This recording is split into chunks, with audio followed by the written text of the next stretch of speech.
All right, in this battle back and forth in the country about those who want to do remote work, those who want to go physically into the offices, and their bosses demanding that they do physical in-office work.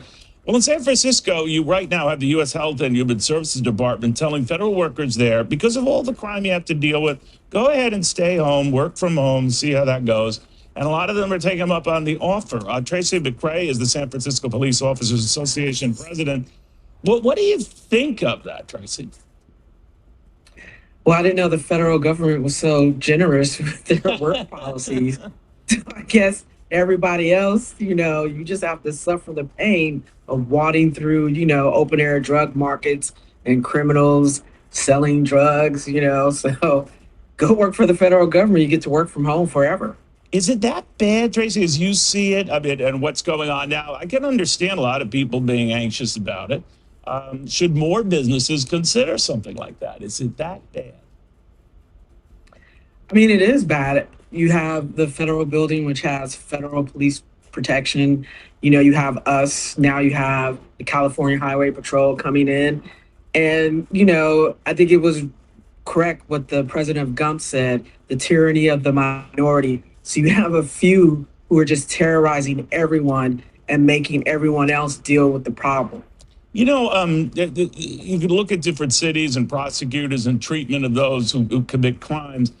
That's quite obvious that's perpetuating it in some cities, maybe your own, Tracy. But I am wondering if there's something deeper going on here. And the reason why, people are reluctant to go back to work, is just that the fear and the safety issue. Not only in your area, but lots of areas there, crime's a big problem. How do you get that to turn around? I think you're right. I think there is that palpable fear of, what will you run into, where you didn't think about that before. I think cities need to get tougher. I mean, we can all feel for someone who's suffering, from mental health or drug addiction, but allowing that to control other aspects. So someone sending out a letter saying, hey, stay home from work. Yeah. No, we can't operate like that. Are you worried about the number of businesses, though? So that said, this is an economic decision, not a life and death decision. We're leaving. It's just not worth it. Right, it is. I mean, how are businesses supposed to make a profit? That's what you're in business to do, is to make a profit. And workers need these jobs. This is just not the workers at the federal building. It's all the workers in the surrounding, the small mom and pop businesses. They got to deal with this on a regular basis every day. So, I mean, we got to tighten it up, not only here in San Francisco, but in other areas that are suffering this. But for us, it's just so much more visible. What happens if we don't, Tracy? I think what you're going to see is, it's not going to be, a doom loop. I mean, like, we're going to have businesses leave. It's going to take us longer to bounce back. The problem is just going to get worse, because everyone's attracted to come here because you can do this stuff.